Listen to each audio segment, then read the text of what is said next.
तो आज के इस वीडियो में समझेंगे इन टू फोटोन एब्जॉर्प्शन के बारे में। तो चलिए स्टार्ट करते हैं। एक सेकेंड। जी हाँ। So in two photon absorption an electron absorbs two photons at the same time and jumps to a higher energy level. Each photon has the half the energy required energy.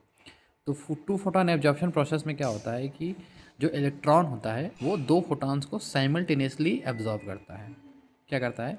कोई electron जो होता है वो दो photons को एक साथ simultaneously absorb करता है और अपने ग्राउंड स्टेट से हायर स्टेट में मूव कर जाता है इन टू फोटोन प्रोसेस में। और जब ये प्रोसेस होता है तो फिर जो हमको एनर्जी जो मिलती है वो E1 plus E2 equal to Hν1 plus Hν2 मिलती है। So two photon absorption is only observe with ledgers.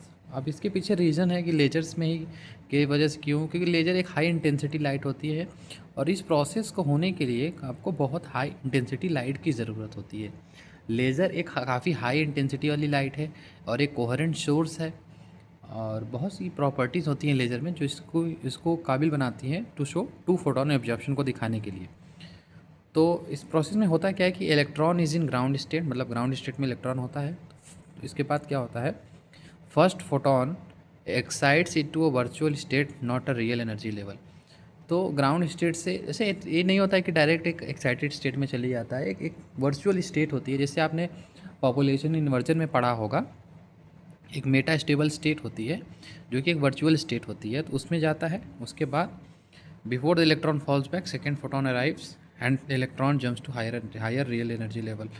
तो यही होता है कि जब मतलब कि आपका वर्चुअल स्टेट में गया, उसके बाद अगर उसके गिरने से पहले जो सेकेंड फोटोन होता है, एक फोटोन तो ऑलरेडी अराइव था, जो सेकेंड फोटोन अराइव हुआ आया और वो क्या हुआ, इलेक्ट्रॉन जंप कर गया हायर एनर्जी लेवल में विच इज़ एक्साइटेड स्टेट में। तो इस तरह से आपका टू फोटोन एब्जॉर्प्शन होता है कि इसमें क्या होता है, इलेक्ट्रॉन जो होता है वो दो फोटॉन्स को एब्जॉर्ब करता है एट अ सेम टाइम। ये बहुत इंपॉर्टेंट टाइम है, सेम टाइम, और जंप कर जाता है to a higher energy level. और जो फोटॉन की एनर्जी होती है वो हाफ होती है रिक्वायर्ड एनर्जी की, मतलब जितनी एनर्जी चाहिए उसकी हाफ एनर्जी को कंटेन करता है और इसके बाद टू फोटॉन एब्जॉर्प्शन हो जाता है। और ये आपका लेजर्स में ही यूजुअली हो पाता है क्योंकि लेज़र एक हाई इंटेंसिटी लाइट है जो कि इस प्रोसेस को शो करती है। तो I hope two photon absorption clear हो गया होगा। वीडियो पसंद आई हो तो लाइक करें, शेयर करें, सब्सक्राइब करें। Thank you.